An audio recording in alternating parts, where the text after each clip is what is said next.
জয় মা তারা, জয় গুরু বামদেব।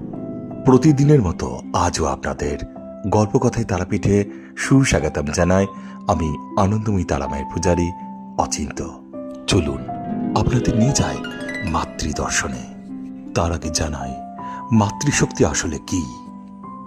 আধ্যাত্মিকতায় নারী শক্তি বা মাতৃশক্তি মহাবিশ্বের সৃষ্টি, স্থিতি ও লয়ের আদি কারণ বা ঐশ্বরিক শক্তির প্রকাশ।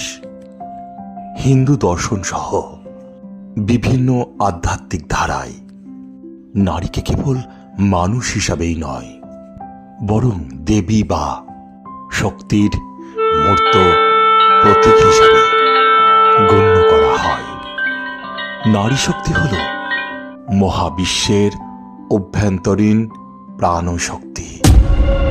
আদিশঙ্কর, লক্ষ্মী, দুর্গা, কালী, সরস্বতী এবং স্বয়ং দেবী তারা সকল দেবী রূপী নারী শক্তির বিভিন্ন দিক, যা সৃজনশীলতা, প্রজ্ঞা এবং সংহার ক্ষমতার প্রতীক।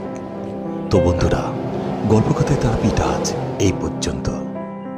আগামীকাল অন্য কোনো নতুন ভিডিও নিয়ে আপনাদের সঙ্গে আবারও গল্প করতে আসব আমি অচিন্ত।